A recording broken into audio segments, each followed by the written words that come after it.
로마서 이제 9장은 하나님의 갱륜이거든요. 이스라엘과 이방인을 두고 바울이 이제 설명을 해 나가는 그런 과정인데, 그 토기장이 이야기가 나옵니다. 토기장이가 진흙 한 덩이로 큰 그릇을 만들 수도 있고 작은 그릇을 만들 수 있다. 이것은 토기장이의 권리다. 하물며 하나님께서 천지를 창조하시고 사람을 만드셨는데, 그 사람 중에 하나님께서 기 있을 사람과 또 천 있을 사람을 이 결정하는 분도 하나님이시다. 지음을 받은 자가 지은 자에게 어찌 나를 이렇게 만들었습니까? 이렇게 반문할 수 없다는 거죠. 그래서 그 이스라엘을 기 있을 그릇으로 비유를 했고, 이방인을 천 있을 그릇으로 비유를 했어요. 원래는 인간의 혈통은 하나잖아요. 아담으로 다 이렇게 유전되어서 우리 출생되었으니까. 그러나 이 많은 인류 가운데서 하나님이 아브라함을 택하고 하나님의 말씀을 그에게 줌으로써 상대적으로 선택되지 아니한 자들은 이방이란 말이죠. 이 세상에서는 황인, 백인, 흑인 이렇게 구분을 할 수도 있고, 대한민국, 미국, 일본 이렇게 구분할 수 있지만, 하나님은 그렇게 구분하지 않고 하나님의 언약의 말씀을 가진 자와 갖지 않는 자, 하나님의 택한 자와 택함받지 못한 자, 이 두 종류로 하나님은 구분을 한다고요. 그래서 그것을 그릇으로 표현을 했는데, 기있을 그릇, 천있을 그릇 그랬어요. 그릇은 그 안에 무엇이 담기냐에 따라서 그 가치가 결정이 되는 거예요. 질그릇에 보석을 담으면 보석그릇이죠. 된장을 담으면 된장그릇, 간장을 잡으면 간장그릇이에요. 그러면 금으로 그릇을 만들어서 그 똥을 잡으면 뭐가 무슨 그릇이죠? 똥그릇이에요. 이스라엘에게 하나님의 말씀을 담았으므로 이거는 기쓸 그릇이단 말이에요. 그리고 이방인들은 하나님의 말씀이 없어요. 그리고 가치 없는 거죠. 이렇게 이제 구분을 하는 건데, 그러므로서 그 이스라엘 하나님의 말씀이 들어옴으로써 그때부터 하나님의 눈이, 하나님의 관심이, 하나님의 모든 시선이 이스라엘에게 있다고 그랬어요. 그래서 이스라엘을 저주하면 하나님을 욕되게 한다는 거예요. 왜 그러나 이스라엘 안에 하나님 이름이 있고 하나님 말씀이 있다는 거예요. 그래서 이스라엘을 하나님이 보호를 하고 인도해 가는 거거든요. 창세 이후로 모든 민족 가운데 이스라엘만큼 하나님의 능력을 직접 체험한 민족은 없어요. 그래서 하나님의 말씀을 딱 받으니까 애굽에 모세를 딱 보내요. 내 백성을 내보내라 그럽니다. 바로가 말을 안 들어요. 그래서 10가지 재앙을 내리거든요. 그리고 이스라엘이 출애굽해서 광야로 나가는데 홍해가 막혀 있어요. 하나님이 홍해를 갈라요. 그걸 통과하게 해요. 사막에는 물이 없어요. 그래서 반석을 모세가 하나님 말씀에 받고 말씀대로 반석을 치니까 물이 흘러나왔어요. 물이 얼마나 많이 흘러나왔을까? 한 200만이 나왔는데 그걸 다 물을 흡축할 정도로 마실 수 있을 정도로 그 돌에서 물이 나왔어요. 그리고 또 만나를 주죠. 그다음에 메추라기를 주죠. 그 다음에 불기둥, 구름기둥으로 밤에 상하지 않게 하고 낮에도 상하지 않게 하고, 불뱀과 정갈에서 보호를 하고, 여리고 성이 막 이스라엘 백성 앞에서 무너지게 하고, 이런 능력을 체험한 나라는 이스라엘밖에 없어요. 왜 하나님이 이스라엘을 그렇게 능력으로 인도하셨느냐? 그 속에 하나님의 말씀이 있다는 거예요. 그러나 하나님의 말씀을 가진 자가 하나님의 말씀에 순종하고 그 하나님을 섬겨야 되는데, 불순종한다든지 하나님보다 뭐 다른 우상을 섬긴다든지 그랬을 때는 또 하나님의 진노가 왔어요. 그래서 불뱀이 와서 물어서 막 죽이기도 하고 하늘문을 닫아버립니다. 3년 6개월 동안 비가 안 와요. 비가 안 오면 이 땅에 불이 안 나잖아요. 그러면 양떼를 기를 수도 없어요. 그러면 그 땅이 황폐해져 사람이 살 수 없는 땅이 돼버려요. 우리나라 3년 6개월 딱 비 안 오면 어찌 되겠습니까? 사람 못 살아요. 말 안 들으니까 땅이 쫙 벌어지고 사람을 삼켜버리고 하늘에 불이 내려와 버리고, 엄청난 하나님의 그 진노가 또 이스라엘 백성에게 임했단 말이에요. 그러니까 하나님은 자기 백성을 순종을 했을 때는 능력으로 보호하고 인도하고 함께 했어요. 그리고 불순종하면 매를 두고 진노했단 말이에요. 그것을 지금 바울이 2장 22절에 보면 만일 하나님이 그의 진노를 보이시고 그의 능력을 알게 하고자 하사 멸하기로 준비된 진노의 그릇을 오래 참으심으로 간용하시고 능력을 보이시고 진노를 보였다는 거죠. 채찍과 당근으로 이제 다스리는 거죠. 잘하면 복을 주고 잘못하면 채찍으로 다스리고 이렇게 했어요. 왜 이렇게 해야 될까? 그럼 차라리 말씀 안 받는 게 낫잖아요. 그거 받아가지고 안 지킨다고 막 매를 대고 징계를 하고 하니까 차라리 안 받는 게 안 낫겠어요. 그런데 지금 하나님의 구원의 말씀을 이스라엘에게 줬어요. 그러면 좀 세 번에 한번 율법이라 율법도 되고 율법의 중심이 계명이죠. 그 다음에 계명의 그 테두리는 구례 율례 법도 그리고 뭐 성막 성경에 뭐 성막도 있고 절기도 있고 안식일도 있고 제사법도 있고 구약에 나오는 모든 말씀은 이건 누구에 대한 이야기냐면 인류를 구원하러 오신 메시아에 대한 예언입니다. 이 말씀을 누가 받았느냐? 이스라엘이 받았어요. 그러면 이스라엘은 구원자가 오셔서 이 모든 말씀을 이룰 때까지 이 말씀을 기억하고 지키고 주님을 기다려야 돼요. 그러니까 이스라엘은 예수님이 오는 통로라. 그러므로 이들이 잘못되면 예수님이 오시는 통로가 문제가 생기는 거예요. 그러니까 잘하면 잘했다. 복을 줘. 잘못하면 징계를 해. 징계의 목적이 뭐죠? 잘못된 길에서 바른 길로 돌이키라 이 말이죠. 죽이는 목적이 아니고 바른 길로 수정하라. 계도를 바꾸어라 이 말 아닙니까? 가던 길을 돌아서라 이 말이거든요. 그러면 이들이 이것을 지킴으로써 이스라엘의 혈통을 타고 오시는 거예요. 이스라엘이라 할 때 12지파로 되어 있잖아요. 그러면 12지파, 유다지파가 있죠. 유다지파 중에서 또 다윗의 혈통을 통하여 예수님은 정확하게 이스라엘 속에서 온다. 총체적으로는 그렇게 말할 수 있지만 그러나 이스라엘에 12지파가 있고 12지파 중에서 유다지파가 있고 유다지파 중에도 다윗의 혈통으로 주님이 오신다는 거예요. 그래서 주님이 딱 오시면 이분이 인류의 죄를 사하고 만민에게 구원의 복음을 전하는 거거든요. 이 일을 위하여 이스라엘을 택한 거예요. 그 다음에 이방은 천이설거럭이라 그랬는데 이방인 속에는 하나님 말씀이 없어요. 언약이 없어요. 이 몸은 하나님의 형상의 모양대로 지음받았는데 안에 하나님의 거룩도 없고 하나님의 의도 없고 하나님의 생명도 없고 우리 속에는 죄밖에 없는 거예요. 그러니까 이거 아무 쓸데가 없어. 그래서 하나님이 이 이방은 심판을 할 건데 바로 심판을 안 하고 심판을 쫙 뒤로 밀어놓고 그러면 내버려 놔두는 거예요. 그래서 이방인들이 우상을 섬기고 간음을 하고 살인을 하고 나쁜 짓을 해도 하나님이 때려 안 때려요. 적결 심판 안 합니다. 반드시 매는 맞는데 이거는 모아놨다가 나중에 때립니다. 그런데 이스라엘은 적결 심판을 했어요. 이방은 그만 하나님이 버려놓은 거야.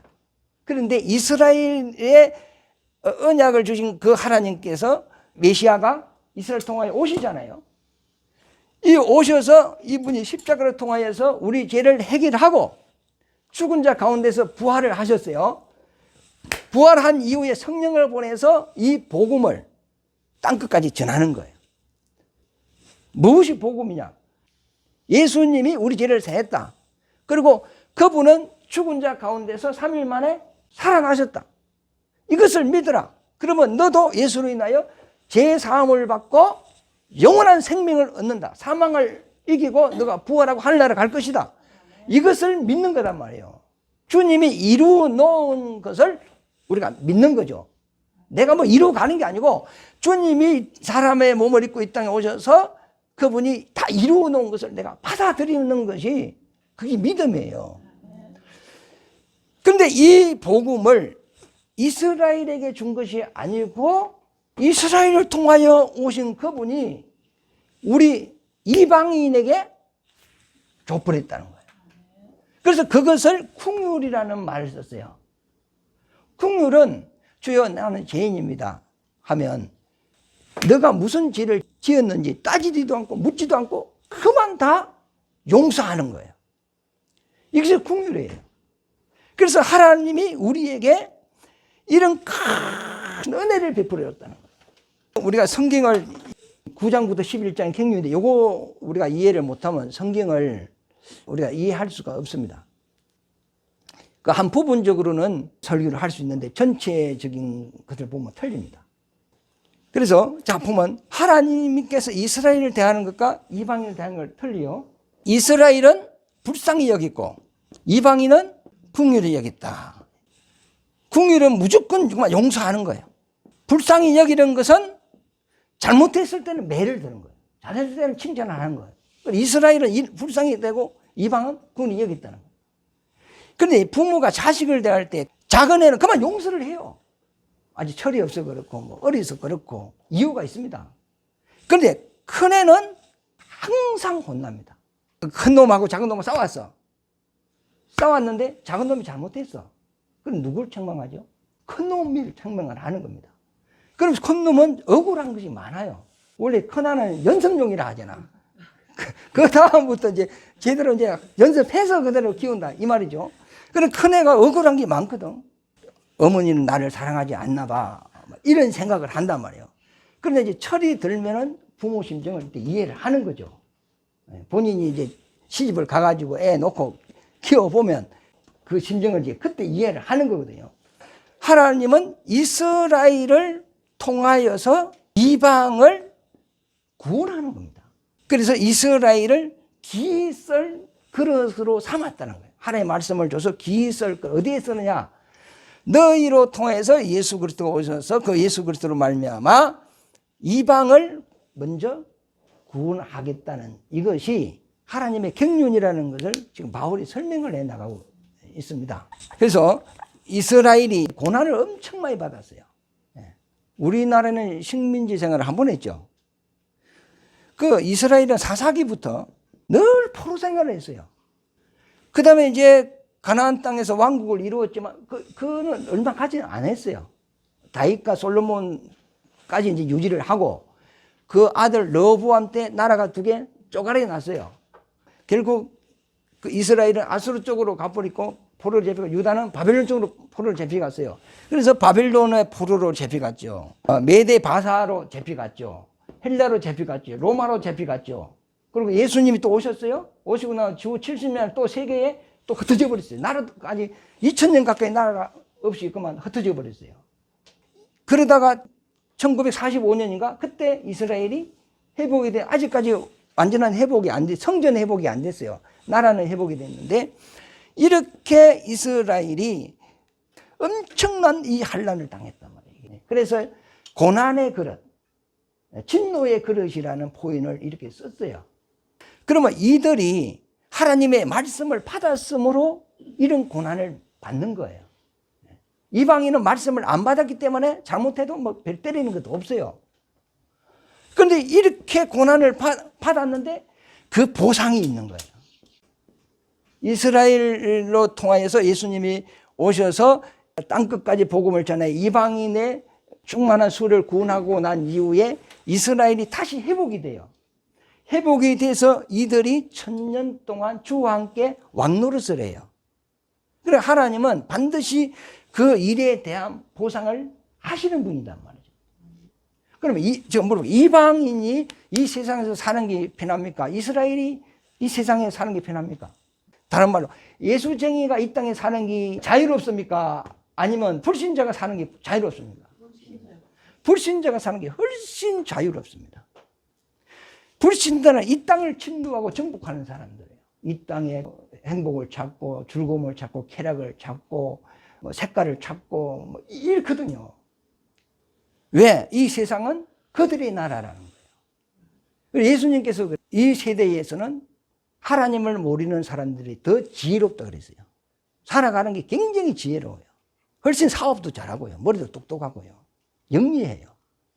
그런데 예수쟁이들은 이 땅에 사는 것이 힘들어요. 왜? 예수쟁이는 세상을 침노하는 자가 아니고 천국을 침노하는 자예요. 불신자는 세상을 정복하는 사람이에요. 가는 목적이 다르거든요. 그리고 예수쟁이들은 이 땅이 나그네 세상이에요. 그러니까 나그네 세상은 짐이 많아야 돼요, 적어야 돼요. 저게 여행 가면 짐보따리 많이 가지고 가야 돼요. 간소하게 가야 돼요. 저 더운 지방에 가면은 양말 하나만 가지고 가면 돼요. 속옷도 하나. 저녁에 빨아 아침에 입으면 다 말라요. 그러니까 간단하게 딱 가는 거예요. 이 땅에서는 세상 사람이 살아가는 것이 훨씬 자유로워요. 재미있어요. 즐거워요. 그런데 예수 믿는 사람들은 자유가 많이 제한을 당해요. 그래서 이제 오늘 성경을 한번 찾아보고 마치도록 하겠습니다. 구약에 보면 호세아 선지자도 이사야 선지자 이 본문 말씀에도 그 이야기를 했어요. 이방을 이스라엘 통하여 구원할 것을 미리 이제 예언을 하고 있습니다. 25절에 보면 본문 25절에 보면 호세아의 글에서 이러기를 예언된 말씀이죠. 내가 내 백성 아닌 자를 내 백성이라. 그러니까 이스라엘 내 백성 그 하나님이 택한 백성 이스라엘인데 내 백성이 아닌 자를 이제는 내 백성이라 하겠다. 사랑하지 아니한 자를 사랑하는 자라 부르리라. 너희는 내 백성이 아니라 한 그곳에서 그들이 살아계신 하나님의 아들이라 일컬음을 받으리라 한가 같으니라 그랬죠. 그리고 11장 25절부터 보면 형제들아 너희가 스스로 지혜 있다 하면서 이 신비를 너희가 모르기를 내가 원하지 아니하노니 이 신비는 이방인의 충만한 수가 들어오기까지 이스라엘에 들어는 우둔하게 된 것이라. 그러니까 이스라엘을 눈을 감게 놨다는 거예요. 이방인의 충만한 숫자가 구원 받을 때까지 이스라엘의 눈을 감게 놨다는, 우둔하게 예수를 알아보지 못하게 해놨다는 거예요. 그러니까 예수는 이스라엘만 구원하러 오신 분이 아니고 인류의 구원자단 말이죠. 그런데 이스라엘을 택해서 그 이스라엘로 말하면 예수를 하나님이 보내가지고 이방을 먼저 구원하겠다. 그래서 제가 그 비유를 든 거 아닙니까? 물에 큰 애와 작은 애가 빠졌는데 부모는 누구부터 건져내겠느냐 그랬어요. 작은 자. 큰 자는 좀 더 허퍼허퍼해도 살아있을 수 있어. 작은 애는 큰 애 구하고 다음에 구하려면 죽어버려. 그러니까 약한 자부터 먼저 건져내는 것 같이 하나님도 인류를 구원하시는데 이스라엘을 먼저 택하였고 거룩하게 했지만 이스라엘에게 구원의 이름을 먼저 안 주고 이방인에게 구원의 이름을 줬다는 겁니다. 그래서 아직 이스라엘은 아직 여호와 이름을 부르고 있죠. 그런데 지금 우리는 신약책에 보면 여호와 이름이 있어요. 단 한마디라도 여호와라는 이름이 있어 없어요? 없어요. 근데 구약에는 전부 다 여호와 이름이에요. 여호와는 구원하러 오실 하나님의 이름입니다. 그런데 예수 이름은 자기 백성을 기해서 구원하신 이름입니다. 근데 구원이 지금 이스라엘이 구원자를 지금 기다리고 있지만은 그 구원은 이방인에게 먼저 와버렸다는 거예요. 그러면 그 사도행전 1장에 보면은 이 복음이 예루살렘으로부터 시작해가지고 사마리아 땅끝까지 전거되고 난 이후에 다시 이스라엘로 돌아옵니다. 그게 이스라엘의 회복입니다. 그러면 지금 복음이 예루살렘에서 서쪽으로 돌아가지고 지금 어디로 들어가고 있죠? 중동. 지금 이스라엘에도 흩어진 유대인들이 엄청 들어가요. 그래서 요 뒤에 보면 이제 유대인들이 자기 본국으로 돌아가는 길이 그 길에 대해 이제 설명을 하는 부분들이 있습니다. 하여튼 이방인은 궁일에 여기 있다. 이런데 자 성경 한번 찾아보겠습니다. 이사야 요 이제 성경 호세아 이야기하고 그 다음에 또 이사야가 예언한 것을 바울이 27절에 이야기했는데 그럼 이사야를 보겠습니다. 이사야 6장을 한번 펴보시기 바랍니다.